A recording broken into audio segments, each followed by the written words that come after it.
Good morning. ప్రజాస్వామ్యంలో print media, electronic media ప్రముఖ పాత్ర వహిస్తాయి. ఆంధ్రజ్యోతి పత్రిక అనేటువంటిది అవినీతి మీద ఎక్కువగా ఫోకస్ చేస్తూ ఉంటుంది. ప్రతిపక్షము లేదా ప్రభుత్వ పక్షము ప్రజల పక్షంలాగానే మాట్లాడుతూ ఉంటుంది. ఎంతమంది ముఖ్యమంత్రులు ఇబ్బంది పెట్టినా, అడ్వర్టైజ్మెంట్ ఇవ్వకుండా పత్రిక బతికి బట్ట కట్టిందంటే ప్రేక్షక ఆదరణ ఉంది కాబట్టి ఆ పత్రిక ఉన్నది.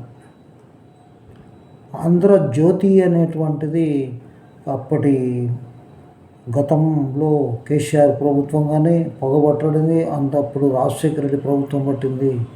ఇప్పుడు జగను 5 సంవత్సరాలు కూడా దాదాపుగా ఆంధ్రాలో దీన్ని ప్రచారం లేకుండా రకరకాలుగా ఇబ్బందులు పెట్టినా కూడా ఏమాత్రం భయపడినటువంటి రాధాకృష్ణ గారు హెడ్సాప్ చెప్పాలి. నైతిక మద్దతు ప్రేక్షక మహాశయులందరూ, అదేవిధంగా రాజకీయ పార్టీలు కూడా చెప్పాలి. ఇప్పుడు ముఖ్యంగా తెలుగుదేశంకు ఉన్నటువంటి పూర్తి స్థాయిలో ఖండించారు. ఇది మేము కూడా ఖండిస్తున్నాం. హైదరాబాద్లో ధర్నా చేయడం జరిగింది. హైదరాబాద్ ఏబిఎన్ ఆంధ్రజ్యోతి కార్యాలయం మీదకు వెళ్తున్న వైసీపీ నేతలు. ఆయన చెప్పినటువంటి అంశం ఏంటంటే, జగన్మోహన్ రెడ్డి ఏది చెప్తే అది రకరకాలుగా ఇది భార్య అంటే భార్య, చెల్లెలు అంటే చెల్లెలు, పంది అంటే పంది, నంది అంటే నంది వింటున్నారు తప్ప విచక్షణ, అదేవిధంగా ఆలోచించే శక్తి అక్కడ ఉన్నటువంటి నాయకులకు లేదు అని చెప్పి కొత్త పలుకులో ఆయన శనివారం చెప్పడం జరిగింది.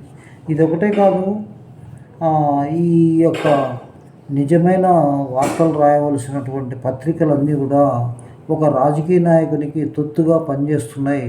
సాక్షి అంటే జగన్మోహన్ రెడ్డి, ఆంధ్రజ్యోతి అంటే దాదాపుగా టీడీపీ అనే స్థాయిలో వీళ్ళు వెళ్తున్నారు. అలా కాదు.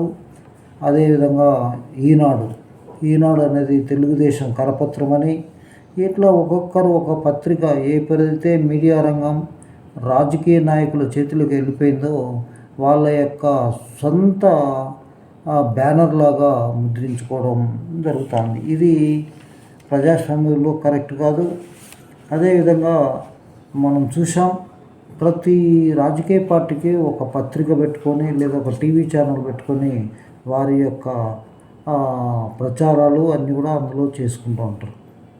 అయితే నిజాన్ని నిర్భయంగా చెప్పేటువంటి దమ్మున్న పత్రిక ఆంధ్రజ్యోతి మనం భావిస్తాం. అదేవిధంగా ప్రతిపక్షము, ప్రభుత్వము లేదా ఇంకొకటి అధికారులు, ప్రజలు ఏ సమస్య వచ్చినా కొంత విశ్లేషణాత్మకంగా రాసేటువంటిది అనేది ఆంధ్రజ్యోతి అనేది ప్రతి వాళ్ళు కూడా నమ్ముతారు.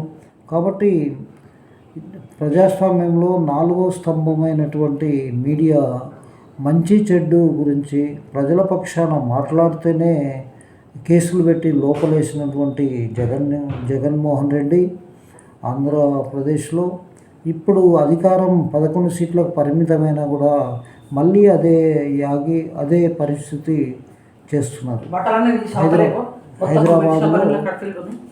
హైదరాబాదులో ధర్నా కార్యక్రమం చేయడం జరిగింది. అదేవిధంగా ఏబిఎన్ ఆంధ్రజ్యోతి కార్యాలయం మీదకు ఈ లీడర్లందరూ, అక్కడ ఒక టాక్ ఏంటంటే పబ్లిక్ ఎవరు లేరు, ఓన్లీ లీడర్స్ మాత్రమే ప్లే కార్డు పెట్టుకొని ధర్నా చేస్తున్నారని చెప్పి మనకు వార్తలు వస్తున్నాయి. అది ఎందుకు రాలేదంటే పబ్లిక్ మద్దతు లేదు, వాళ్ళు చేసే ఏ కార్యక్రమానికి కూడా మద్దతు లేదు. ఆయన చెప్పినటువంటి ఏ అంశం కూడా వివాదాస్పదమవుతుంది. ఒక రాజధానికి అమరావతిని చట్టబద్ధం చేస్తే కూడా దాన్ని మచిలీపట్నం, విజయవాడ, గుంటూరు అని చెప్పి దాన్ని ఒక విమర్శనాత్మకంగా ఒక రకమైన జోక్గా చెప్పడం జరిగింది జగన్మోహన్ రెడ్డి. కానీ ఆ ప్రభుత్వం గొప్పదా, ఈ ప్రభుత్వం? ప్రజాస్వామ్యంలో ఏ ప్రభుత్వం ఉన్నా ప్రజలకు మేలు జరిగేటువంటి పనులు చేయవలసిన బాధ్యత ప్రభుత్వం మీద ఉంటుంది. అదేవిధంగా రూల్ ఆఫ్ లా మెయింటైన్ చేయడం, శాంతి భద్రతలను కాపాడుతూనే ప్రజల యొక్క హక్కులను కాపాడవలసిన ప్రభుత్వాలు హక్కులను కాలరాస్తూ ఎంపీలను చూడకుండా ప్రజాప్రతినిధులను చూడకుండా పోలీసు వారితోటి రకరకాలైనటువంటి కక్ష సాధింపు చర్యలు చేసినటువంటి అప్పటి ప్రభుత్వం ఇంటికి వెళ్ళిపోయింది వైఎస్ఆర్సీపీ. అది ఒక పార్ట్.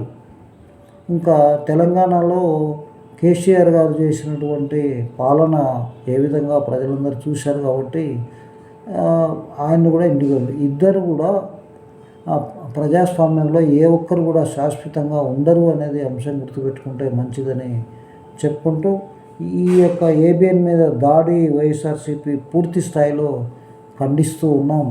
ఇలాంటివి ధర్నాలు చేయడం, రస్తారోకోలు చేయడం కరెక్ట్ కాదు. మీకు కూడా ఒక పత్రిక ఉంది, సాక్షిలో రాసినటువంటి నరకాసుర చరిత్ర అని రాశారు. ఏ ఆధారంతో చేశారు?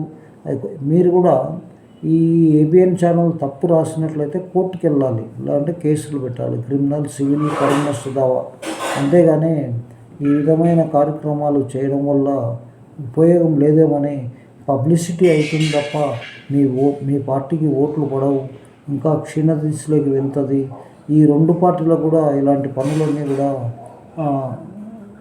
నష్టదాయకంగానే భావించాలి. ఎందుకంటే ప్రజల పక్షాన్ని నిలబడి చూస్తే ఇక్కడ ప్రతిపక్ష పాత్ర పోషించకుండా అనవసర పాత్ర పోషిస్తూ ఉన్నాయి తెలంగాణలో, అదేవిధంగా ఆంధ్రప్రదేశ్లో.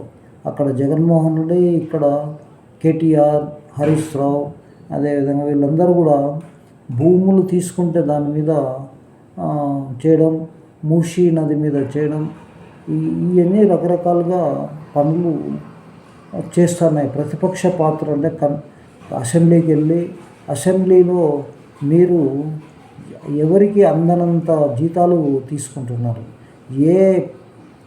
ఏ ఆఫీసర్కు రానటువంటి జీతం ఎమ్మెల్యేలు తీసుకుంటున్నారు. ఎందుకంటే వాళ్ళ చేతుల్లో పవర్ ఉంది కాబట్టి అసెంబ్లీలో కేసీఆర్ పెట్టి జీతాలు, అదేవిధంగా లైఫ్ లాంగ్ పెన్షన్, ఎమ్మెల్యే అయితే చాలు జీవితాంతరం బతికేటువంటి కార్యక్రమాలను చేసినటువంటి కేసీఆర్ గారు.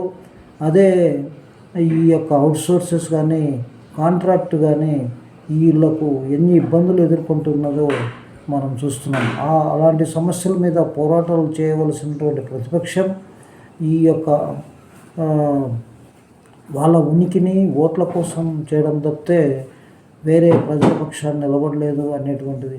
ప్రజల పక్షాన్ని నిలబడినటువంటి ఆంధ్రజ్యోతిని పూర్తి స్థాయిలో సమర్థిస్తూ ఈ వీడియో చేయడం జరిగింది.